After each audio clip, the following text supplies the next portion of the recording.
Bapak Ibu Dewan Juri Lomba Pidato, yang saya hormati Bapak Ibu Panitia Lomba Pidato, yang saya hormati Bapak Ibu Guru Pembimbing, serta teman-teman seperjuangan yang saya banggakan. Pertama-tama, marilah kita panjatkan puji syukur kehadirat Tuhan Yang Maha Esa, Allah Subhanahu wa Ta'ala, yang telah melimpahkan rahmat dan hidayahnya pada kita semua. Salawat beserta salam semoga selalu tercurah limpahkan kepada junjungan kita Nabi Muhammad Sallallahu Alaihi Wasallam. Pada kesempatan yang berbahagia ini, saya, Kenta Rahma Putri, perwakilan dari SMP Negeri Sumber Harta, akan menyampaikan pidato dengan judul Latar Belakang Lahirnya Hari Kesaktian Pancasila. Hadirin yang saya hormati, Gereng 30 SPKI adalah sebuah peristiwa yang berlatar belakang kudeta yang terjadi selama 1 malam pada tanggal 30 September hingga 1 Oktober 1965. Yang mengakibatkan gugurnya 6 jenderal dan 1 perwira pertama militer Indonesia, yaitu Letnan Jenderal TNI Ahmad Yani, Mayor Jenderal TNI Mas Tirto Darmo Haryono, Mayor Jenderal TNI Raden Suprapto, Brigadir Jenderal TNI Donald Isas Panjaitan, Mayor Jenderal TNI Siswondo Parman, Brigadir Jenderal TNI Sutoyo Siswami Harjo, dan Letnan Jenderal TNI Pierre Andreas Tendian. Lalu jenazahnya dimasukkan ke dalam suatu sumur lama di area Lebang Buaya, Jakarta Timur. Penyebutan peristiwa ini memiliki ragam jenis. Presiden Soekarno menyebutnya dengan istilah Gestop, Gerakan 1 Oktober. Sementara Presiden Soeharto menyebutnya dengan istilah Gestapu, Gerakan September 30. Dan pada Orde Baru, Presiden Soeharto mengubah sebutan dengan istilah G30 SPKI. Oleh karena tudingan bahwa Partai Komunis Indonesia bertanggung jawab atas peristiwa ini. Hadirin yang saya hormati, peristiwa G30 SPKI bertujuan untuk menggulingkan Presiden Soekarno sekaligus mengubah ideologi Pancasila menjadi negara komunis. PKI saat itu merupakan salah satu partai terbesar di Indonesia yang menempati posisi keempat pada pemilu tahun 1950. PKI membunuh para jenderal bertujuan untuk mengincar perwira tinggi Angkatan Darat Indonesia. G30 SPKI dipimpin langsung oleh DN Aidit yang saat itu merupakan ketua Partai Komunis Indonesia.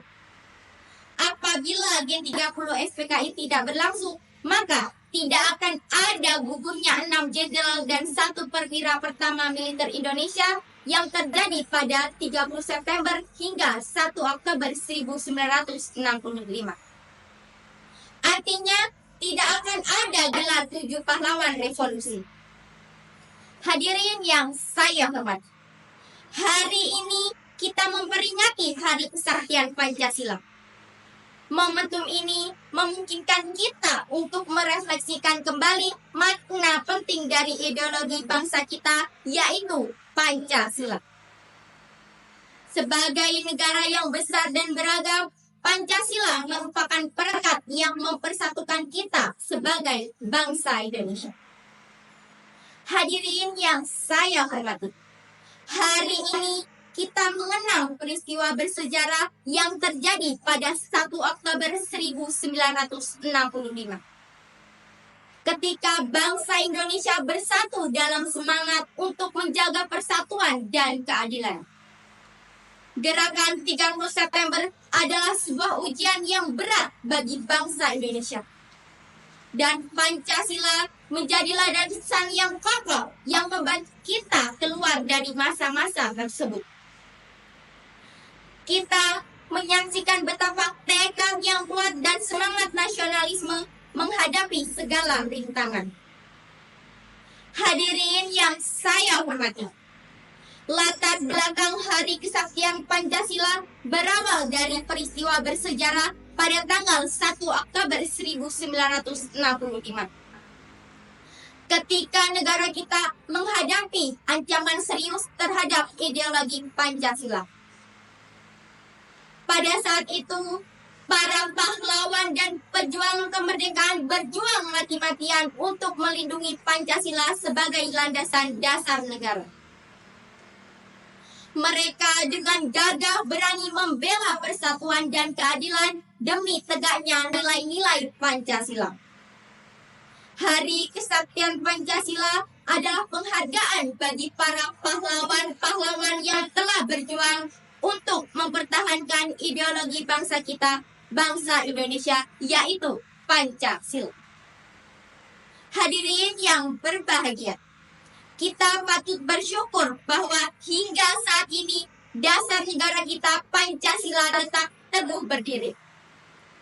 Pancasila tetap menjadi kompas yang mengarahkan kita dalam pembangunan bangsa dan masyarakat yang adil, demokratis, dan berkeadilan sosial. Namun, kita juga harus menyadari bahwa tantangan-tantangan di depan masih panjang. Nilai-nilai Pancasila harus menjadi pedoman untuk menghadapi berbagai tantangan, baik yang bersifat internal maupun eksternal. Hadirin yang saya hormati, saat kita membicarakan Pancasila, kita membahas 5 sila yang menjadi pilar dasar bangsa Indonesia. Sila pertama, ketuhanan yang Maha Esa, mengingatkan kita akan pentingnya menjaga kerukunan sesama umat beragama. Sila kedua, kemanusiaan yang adil dan beradab, mengajarkan kita untuk saling menghormati dan menghargai antar sesama manusia. Sila ketiga, persatuan Indonesia, mengingatkan kita untuk selalu bersatu dalam keberagaman. Sila keempat, kerakyatan yang dipimpin oleh hikmat kebijaksanaan dalam permusyawaratan perwakilan, mengingatkan kita untuk selalu bermusyawarah dalam mencapai mufakat. Dan sila kelima, keadilan sosial bagi seluruh rakyat Indonesia, mengajarkan kita akan tanggung jawab untuk mengurangi kesenjangan sosial. Hadirin yang saya hormati, dalam menghadapi beberapa tantangan dan perubahan zaman, kita harus memahami bahwa Pancasila adalah fondasi yang tidak boleh kita langgar. Persatuan dan keadilan harus tetap kita pertahankan sebagai warisan generasi masa depan.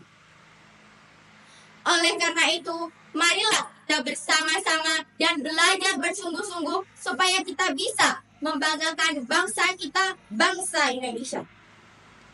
Marilah menjadi generasi yang selalu mengamalkan Pancasila dalam kehidupan sehari-hari.